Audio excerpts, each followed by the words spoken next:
Hello friend, तो कैसे हो आप सभी। स्वागत करते हैं आप सभी का जी इस गुरु में। तो फ्रेंड आज जो है कि झारखंड पुलिस परीक्षा 2024 के लिए जो न्यू भर्ती आए हुए हैं उसके लिए हम सभी आज जो कवर करने वाले हैं वो व्याकरण को कवर करने वाले हैं। देखिए व्याकरण पेपर 1 और पेपर 2 दोनों के लिए इंपॉर्टेंट है आपके पेपर के लिए, तो आप सभी इसे कंप्लीट जरूर कवर कर लीजिएगा। अगर आप सभी हिंदी पे कमांड बना लेते हैं तो समझ लीजिए आपका रिजल्ट पक्का है, ध्यान रखिएगा आप सभी। देखिए दो सेक्शन हम आपको कवर करवा रहे हैं। पहले आपका हिंदी का जो सेक्शन है वो कवर करवा रहे हैं, इसके अलावा जो आपका जीके जीएस का है, समान ज्ञान का सेक्शन है, वो आपको कवर करवा रहे हैं हम। तो आपसे चैनल को सब्सक्राइब करके घंटे को प्रेस कर लीजिए, यहाँ कंप्लीट आपको तैयारी करवाया जाएगा। प्लस में मैथमेटिक्स का क्लास जल्द ही आपका शुरू कर देंगे हम। तो चलिए शुरू करते हैं आज की सेट को। इसमें टॉप लेवल का प्रश्न लिया गया है आज के इस क्लासेस में, तो जितने भी सारे क्वेश्चन बन सकते थे वो क्लास में शामिल किया गया है, तो कंप्लीट जरूर कवर कीजिएगा आप सभी। आज के सेशन को लाइक करके शेयर अपने दोस्तों में जरूर कर दीजिएगा। तो चलिए शुरू करते हैं। फर्स्ट क्वेश्चन है सप्तद्वीप समासिक पद का विग्रह क्या होगा। चलिए फ्रेंड क्वेश्चन में फर्स्ट के लिए आपसे राइट आंसर बताएंगे। देखिए फ्रेंड हर क्वेश्चन के लिए आपको 5 सेकंड का समय दिया जाएगा। इतने समय में आप अपना आंसर नीचे कमेंट बॉक्स में बता सकते हैं। चलिए देखिए कोशिश कीजिए आंसर करने का आप सभी। सप्तद्वीप समासिक पद का विग्रह क्या होगा फ्रेंड। देखिए अगर आप सभी ऑप्शन में बी को टिक कर रहे हैं तो बिल्कुल राइट आंसर हो जाएंगे आप सभी का 7 द्वीपों का समूह। सप्तद्वीप समासिक पद का जो विग्रह होगा वो 7 द्वीपों का समूह होगा, यानी बी राइट आंसर हो जाएंगे। क्वेश्चन के लिए नहीं, याद रखिएगा आप सभी।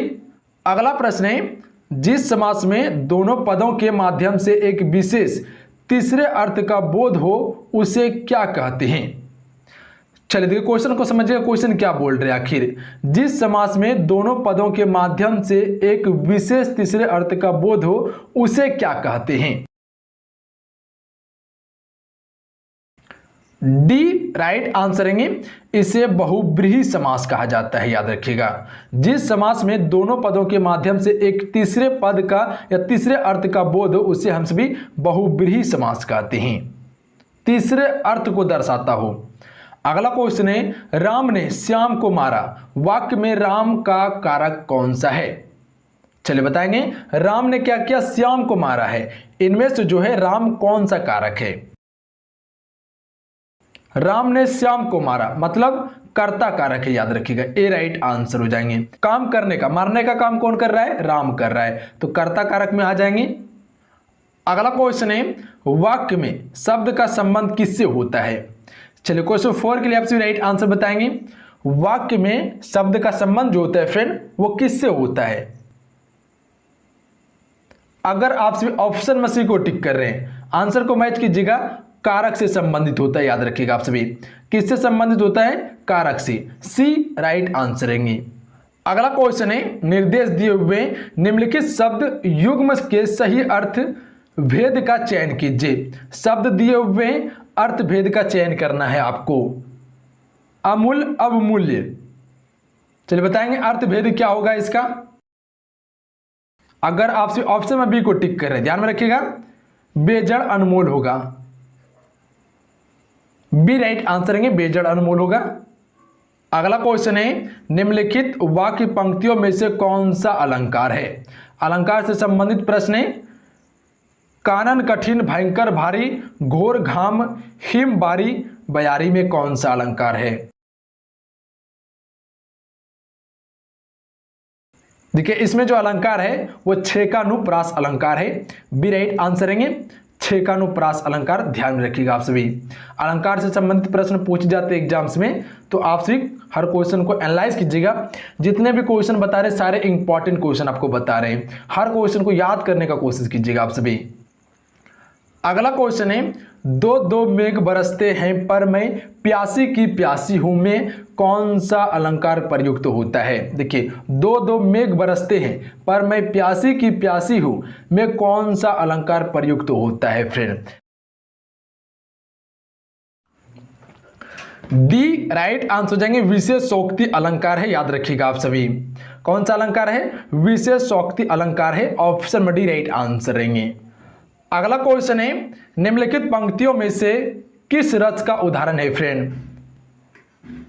बत रस, लालच लाल की मुरली धूरी लुकाए, सोह करे भुवनी हंसे देन कहे नटी जाए में कौन सा रस है फ्रेंड, बताएंगे आप सभी।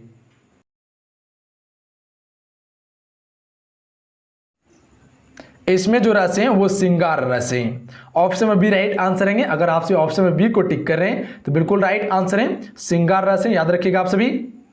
अगला क्वेश्चन है, निम्नलिखित वाक्यांश के लिए कौन सा शब्द उपयुक्त है। जोरों की हंसी, इनमें कौन सा शब्द उपयुक्त है फ्रेंड, बताएंगे। जोरों की हंसी। परिहास शब्द उपयुक्त है, इसमें बी राइट आंसर है। कौन सा शब्द है, परिहास शब्द उपयुक्त है। अगला क्वेश्चन है, शायद रेशम पढ़ा लिखा नहीं है, किस प्रकार का वाक्य है। शायद रेशम क्या है, पढ़ा लिखा नहीं है, किस प्रकार का वाक्य है। तो इसे हम सभी क्या कह सकते हैं, संदेहवाचक कह सकते हैं। मतलब कि संदेह है कि रेशम क्या है, पढ़ा लिखा नहीं है, संदेह है, संदेहवाचक कहते हैं इसे। ऑप्शन में सी राइट आंसर रहेंगे। अगला क्वेश्चन है, निम्नलिखित में से कौन सा वाक्य इच्छा अर्थ है। तुम्हारा मंगल हो, बी राइट आंसर हो जाएंगे। ये एक इच्छा अर्थ वाक्य, तुम्हारा मंगल हो, इच्छा जता रहा है कि तुम्हारा मंगल हो। अगला क्वेश्चन है, जो पढ़ेगा वही उत्तीर्ण होगा, किस प्रकार का वाक्य है फ्रेंड। चलिए बताएंगे, जो पढ़ेगा वही उत्तीर्ण होगा, किस प्रकार का वाक्य है। संकेत वाचक है, बी राइट आंसर रहेंगे। अगर आपसे ऑप्शन में बी को टिक कर रहे हैं तो आंसर को मैच कीजिएगा, बिल्कुल राइट आंसर हो जाएंगे, याद रखिएगा आप सभी। अगला क्वेश्चन है, शेर एक हिंसक पशु है, यह किस प्रकार का वाक्य है। शेर क्या है, एक हिंसक पशु है, और यह जो है किस प्रकार का वाक्य है। ए राइट आंसर है, विधानवाचक वाक्य है। ऑप्शन में ए करेक्ट आंसर है। अगर आप ऑप्शन में ए को टिक करें तो आंसर को मैच कीजिएगा, बिल्कुल राइट आंसर है। अगला क्वेश्चन है, आ बैल मुझे मार कहावत का अर्थ क्या होगा। आ बैल मुझे मार कहावत का अर्थ क्या है। ऑप्शन आपके स्क्रीन पे है, चलिए बताएंगे इस कहावत का अर्थ क्या होगा। अगर आप सभी ऑप्शन में डी को टिक करें तो बिल्कुल राइट आंसर हो जाएंगे, बिना किसी कारण से मुसीबत को लेना, क्योंकि वो बुला रहा है बैल को कि मुझे मार, मुझे मार, तो ये क्या हुआ, बिना किसी कारण का मुसीबत लेना, मुसीबत को मोल लेना हुआ। अगला क्वेश्चन है, इंद्र की पूरी मुहावरे का अर्थ क्या होगा। चलिए बताएंगे आप सभी, इंद्र की पूरी मुहावरे का अर्थ क्या होगा। तो इसका अर्थ जो होगा, अत्यंत सुंदरी स्त्री। ऑप्शन में ए राइट आंसर है। अत्यंत सुंदरी स्त्री इंद्र की पूरी मुहावरे का अर्थ है। ऑप्शन में ए करेक्ट आंसर है, याद रखिएगा आप सभी। क्वेश्चन क्लियर है। अगला क्वेश्चन देखिए, अंग अंग ढीला होना मुहावरे का अर्थ क्या होगा फ्रेंड। अंग अंग ढीला होना, ढीला होना मतलब कि अंदर से टूट जाना। जैसे कोई काम करता है तो क्या होता है, बहुत ज़्यादा थक जाता है, उसी को कहते हैं अंग अंग ढीला होना, मतलब बहुत थक जाना। ऑप्शन में सी राइट आंसर है। अगर आपसे ऑप्शन में सी को टिक करें तो बिल्कुल राइट आंसर हो जाएंगे। अगला क्वेश्चन देखिए, जब किसी समास में दोनों पद प्रधान होता है तो उसे कौन सा समास कहेंगे। दोनों पद प्रधान, तब उसे कौन सा समास कहेंगे। तब इसे हम सभी द्वंद्व समास कह सकते हैं। द्वंद्व समास में दोनों पद प्रधान होता है, प्रथम और अंतिम पद प्रधान होता है। जैसे लोटा डोरी, ये क्या है, द्वंद्व समास है, इसमें दोनों पद प्रधान होता है, याद रखिएगा आप सभी। अगला क्वेश्चन है, रातों रात में कौन सा समास है फ्रेंड। रातों रात में कौन सा समास है।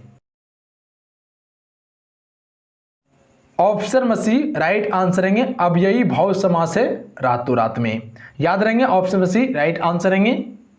अगला क्वेश्चन है, सत सही शब्द में कौन सा समास है।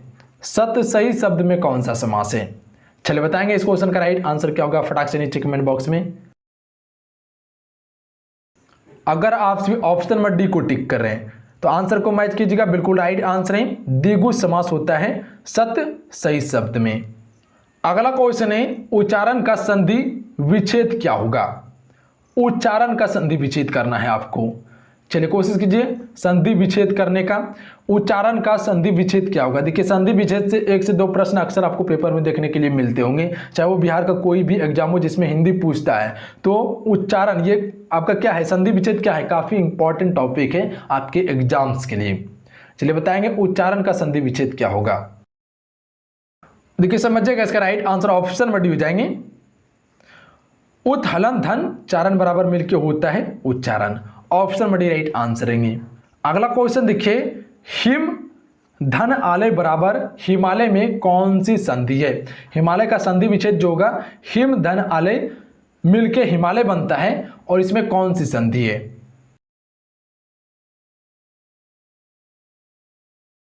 तो याद रखिएगा आप सभी, इसमें दीर्घ संधि है, ऑप्शन में ए राइट आंसर रहेंगे। अगला क्वेश्चन देखिए, इति धन आदि बराबर इत्यादि में कौन सी संधि है फ्रेंड? इति धन आदि मिलके इत्यादि बनता है, इसमें कौन सी संधि है?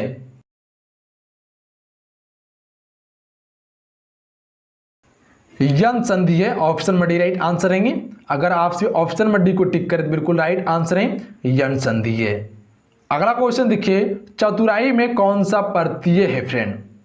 चतुराई में कौन सा प्रत्यय है? चतुराई, ऑप्शन में बी राइट आंसर रहेंगे, आई प्रत्यय है इसमें, चतुराई आई इसमें प्रत्यय है, ऑप्शन में बी राइट आंसर रहेंगे। अगला क्वेश्चन देखिए, पराजय में कौन सा उपसर्ग है फ्रेंड? चलिए बताएंगे, क्वेश्चन नंबर 24 के लिए राइट आंसर, पराजय में कौन सा उपसर्ग है? अगर आप ऑप्शन में सी को टिक कर रहे हैं तो बिल्कुल राइट आंसर है परा। परा जो है फ्रेंड वो पराजय में एक उपसर्ग है। अगला क्वेश्चन है, रानी पद्मिनी के आभूषण सोने के हैं में कौन सा कारक प्रयुक्त है? रानी पद्मिनी के आभूषण सोने के हैं में कौन सा कारक प्रयुक्त है?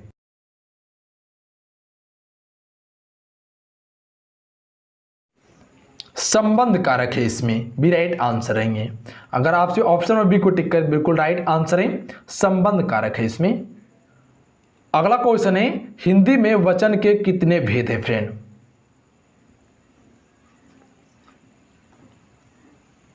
अगर आपसे ऑप्शन में सी को टिक कर रहे हैं तो बिल्कुल राइट आंसर हो जाएंगे, 2 वचन हैं, एक वचन और बहुवचन। अगला क्वेश्चन है, विदुषी का पुल्लिंग शब्द क्या होगा? विदुषी का पुल्लिंग शब्द क्या होगा फ्रेंड? कोशिश कीजिए आंसर करने का आप सभी। विदुषी का पुल्लिंग शब्द क्या होगा? विद्वान, ऑप्शन में डी राइट आंसर रहेंगे। अगला क्वेश्चन है, मैं पुस्तक पढ़ता हूं। देखिए मैं पुस्तक पढ़ता हूं, इसमें जो आ जाएंगे वो जातिवाचक संज्ञा, एक वचन और पुल्लिंग शब्द आ जाएंगे, ऑप्शन में डी राइट आंसर रहेगा। मैं पुस्तक पढ़ता हूं ये एक जातिवाचक संज्ञा है और एक वचन है और ये पुल्लिंग शब्द है। अगला क्वेश्चन देखिए, उसने ऊंचा महल देखा। उसने ऊंचा महल देखा, तो इसमें जो आ जाएंगे वो विशेषण भी आ जाएंगे, गुणवाचक भी आएंगे, पुल्लिंग भी हैं और एक वचन भी हैं। उसने ऊंचा महल देखा, ऑप्शन में ए राइट आंसर है। अगला क्वेश्चन है, कौन आया है वाक्य में कौन क्या है? कौन आया है वाक्य में कौन जो है वो क्या है? तो इसका राइट आंसर ऑप्शन में हो जाएंगे, कौन क्या है? ये एक सर्वनाम है, प्रश्नवाचक है, पुल्लिंग भी है और एक वचन भी है, कौन? ऑप्शन में ए राइट आंसर है। क्वेश्चन क्लियर है? सही वर्तनी वाला शब्द का चयन करें। अगर आपसे ऑप्शन में डी को टिक कर बिल्कुल राइट आंसर हो जाएंगे, खूबसूरती। खूबसूरती देखिए इसी प्रकार से लिखा जाता है, याद रखिएगा डी राइट आंसर हो जाएंगे। बहुत सारे स्टूडेंट जो कि लिखने में गलती करते हैं, वर्तनी उसका बहुत ज़्यादा गलत होता है, तो ध्यान में रखिएगा, खूबसूरती इसी प्रकार से लिखा जाता है। अगला क्वेश्चन देखिए, सही वर्तनी वाला शब्द का चयन कीजिए। चलिए बताएंगे इनमें से किसका वर्तनी सही है। बी राइट आंसर हो जाएंगे, जन्मांध। जन्मांध का वर्तनी जो है वो सही है। अगर आपसे ऑप्शन में बी को टिक करें तो बिल्कुल राइट आंसर हो जाएंगे। अगला क्वेश्चन देखिए, सही वर्तनी वाला शब्द का चयन कीजिए। इनमें से किसका वर्तनी सही है फ्रेंड? अगर आपसे ऑप्शन नंबर डी को टिक कर रहे हैं तो बिल्कुल राइट आंसर हो जाएंगे। आंसर को मैच कीजिएगा आप सभी। सर्वभक्षी हो जाएंगे। सर्वभक्षी जो है फ्रेंड इसका वर्तनी शुद्धि है। अगला क्वेश्चन है सही वर्तनी वाला शब्द का चयन करें। चलिए बताएंगे इनमें से किसका वर्तनी सही है। मौखिक किस प्रकार से लिखा जाता है फ्रेंड। अगर आपसे ऑप्शन में बी को टिक करें बिल्कुल राइट आंसर हो जाएंगे। मौखिक इसी प्रकार से लिखा जाता है फ्रेंड, याद रखिएगा आप सभी, ध्यान में दीजिए। मौखिक बिल्कुल इसी प्रकार से लिखा जाता है। अगला क्वेश्चन देखिए सही वर्तनी वाला शब्द का चयन कीजिए। चलिए बताएंगे इनमें से किसका वर्तनी सही है। चलिए फटाक से आंसर करेंगे। इनमें से किसका वर्तनी सही है। अगर आपसे ऑप्शन में डी को टिक कर रहे हैं आंसर को मैच कीजिएगा आप सभी। ऑप्शन में डी बिल्कुल राइट आंसर हो जाएंगे। अल्पायु इसका वर्तनी बिल्कुल सत्य है। अगला क्वेश्चन देखिए सही वर्तनी वाला शब्द का चयन कीजिए। बी राइट आंसर हो जाएंगे निरामिष। सत्य वर्तनी जो है सही वर्तनी है वो निरामिष का वर्तनी सही है। निरामिष इसी प्रकार से लिखा जाता है फ्रेंड। अगला क्वेश्चन है सही वर्तनी वाला शब्द का चयन कीजिए। चलिए बताएंगे इनमें से किसका वर्तनी सत्य है, सही है। बी राइट आंसर हो जाएंगे हिंदुत्व। हिंदुत्व का वर्तनी सत्य है। बी राइट आंसर हो जाएंगे। हिंदुत्व इसी प्रकार से लिखा जाता है। क्वेश्चन क्लियर है। अगला क्वेश्चन देखिए। चलिए बताएंगे इनमें से किसका वर्तनी सही है। क्वेश्चन में 8 के लिए राइट आंसर करेंगे आप सभी। देखिए फ्रेंड जितने क्वेश्चन बता रहे सारे सिलेक्टेड और इंपॉर्टेंट क्वेश्चन है। हर क्वेश्चन को ध्यान में रखिएगा आप सभी। ए राइट आंसर हो जाएंगे श्री दयालु। अगला क्वेश्चन देखिए सही वर्तनी वाला शब्द का चयन कीजिए। चलिए देखिए इनमें से किसका वर्तनी सही है। आंसर कीजिएगा आप सभी। इनमें से किसका वर्तनी सही है, कोशिश कीजिए। माखन चोर। ऑप्शन में डी राइट आंसर है। अगर डी को टिक करें तो आंसर को मैच कीजिएगा आप सभी। माखन चोर जो लिखा जाता है फ्रेंड बिल्कुल इसी प्रकार से लिखा जाता है। ऑप्शन में डी का वर्तनी बिल्कुल सही है। अगला क्वेश्चन देखिए सही वर्तनी वाले शब्द का चयन कीजिए। चलिए क्वेश्चन में 10 के लिए राइट आंसर कीजिएगा आप सभी। इनमें से किसका वर्तनी सही है। नासमझी। बी राइट आंसर है। नासमझी का वर्तनी सही है। अगला क्वेश्चन है सही वर्तनी वाला शब्द का चयन करें। चलिए 11 नंबर के लिए राइट आंसर कीजिएगा आप सभी। डी राइट आंसर हो जाएंगे विध्वंस। अगर आपसे ऑप्शन में डी को टिक करें तो राइट आंसर होंगे विध्वंस। अगला क्वेश्चन देखिए। चलिए बताएंगे क्वेश्चन नंबर 12 के लिए राइट आंसर क्या होगा। कौन सा वर्तनी इनमें से सत्य है, सही वर्तनी किसका है।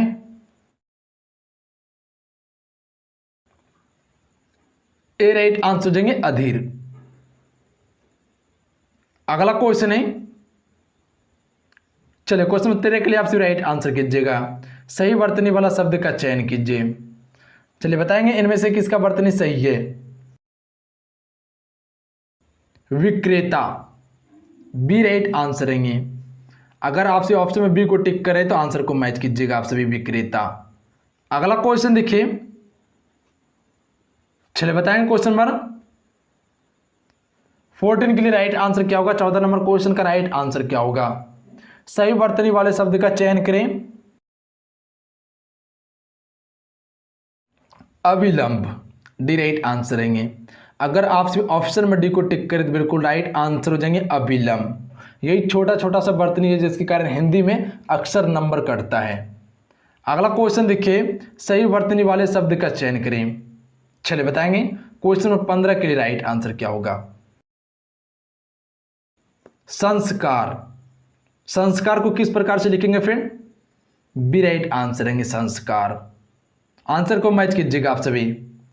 बी को टिक करें तो बिल्कुल राइट आंसर हो जाएंगे संस्कार इसी प्रकार से लिखा जाता है। अगला क्वेश्चन देखिए। निम्न में से शुद्ध वर्तनी का चयन करें। चलिए क्वेश्चन 16 के लिए आपसे राइट आंसर बताएंगे। विशेष। विशेष का वर्तनी शुद्ध है। ऑप्शन में डी राइट आंसर है। अगला क्वेश्चन है। चलिए क्वेश्चन नंबर 17 के लिए राइट आंसर बताएंगे फटाक से नीचे कमेंट बॉक्स में आप सभी। शुद्ध वर्तनी किसका है? मेहनत, ए राइट आंसर हो जाएंगे। मेहनत का वर्तनी शुद्ध है। अगला क्वेश्चन है निम्न में से शुद्ध वर्तनी का चयन कीजिए। चलिए क्वेश्चन नंबर 18 के लिए राइट आंसर बताएंगे आप सभी। इनमें से शुद्ध वर्तनी किसका है फ्रेंड? तो हम सभी क्या कह सकते हैं? मंत्रिमंडल। देखिए मंत्रिमंडल का वर्तनी बिल्कुल सत्य है, बिल्कुल इसी प्रकार से मंत्रिमंडल लिखा जाता है, ध्यान में रखिएगा आप सभी। अगला क्वेश्चन है, चलिए क्वेश्चन नंबर 19 के लिए राइट आंसर बताएंगे। शुद्ध वर्तनी का चयन कीजिए, फटाक से बताइएगा इनमें से किसका शुद्ध वर्तनी है? मिट्टी। मिट्टी का वर्तनी बिल्कुल सत्य है, सही वर्तनी है मिट्टी का, मिट्टी को इसी प्रकार से लिख सकते हैं। अगला क्वेश्चन देखिए, निम्न में से शुद्ध वर्तनी का चयन करें। चलिए 20 नंबर क्वेश्चन के लिए राइट आंसर बताएंगे आप सभी। अगर आप सभी ऑप्शन में सी को टिक कर बिल्कुल राइट आंसर हो जाएंगे। राजनीतिक, राजनीतिक का वर्तनी बिल्कुल सही है फ्रेंड। अगला क्वेश्चन है निम्न में से शुद्ध वर्तनी का चयन कीजिए फ्रेंड। यस का वर्तनी बिल्कुल सही है, सी राइट आंसर रहेंगे। अगला क्वेश्चन है निम्न में से शुद्ध वर्तनी का चयन करें। चलिए क्वेश्चन नंबर 22 के लिए राइट आंसर बताएंगे। इनमें से किसका वर्तनी सही है? कोशिश कीजिए आंसर करने का। सम्मुख, सम्मुख का वर्तनी सही है फ्रेंड, बी राइट आंसर रहेंगे। अगर आपसे ऑप्शन में बी को टिक करें तो आंसर को मैच कीजिएगा आप सभी, सम्मुख। अगला क्वेश्चन है निम्न में से शुद्ध वर्तनी का चयन कीजिए। चलिए क्वेश्चन नंबर 23 के लिए राइट आंसर बताएंगे। क्वेश्चन नंबर 23 के लिए किसका वर्तनी सही है? साप्ताहिक। देखिए साप्ताहिक का वर्तनी जो है बिल्कुल सत्य है, साप्ताहिक को इसी प्रकार से हम लिख सकते हैं, ध्यान में रखिएगा। अगला क्वेश्चन है निम्न में से शुद्ध वर्तनी का चयन कीजिए। क्वेश्चन नंबर 24 के लिए राइट आंसर बताएंगे। क्या हो जाएंगे इस क्वेश्चन का राइट आंसर? शुद्ध वर्तनी कौन सा है इनमें से? शताब्दी, शताब्दी का जो वर्तनी है बिल्कुल सही है। अगला क्वेश्चन है निम्नलिखित में से शुद्ध वर्तनी का चयन करें। क्वेश्चन नंबर 25 नंबर के लिए राइट आंसर बताएंगे आप सभी। कोमुदी, कोमुदी का फ्रेंड वर्तनी बिल्कुल सही है, कोमुदी को इसी प्रकार से लिखा जाता है।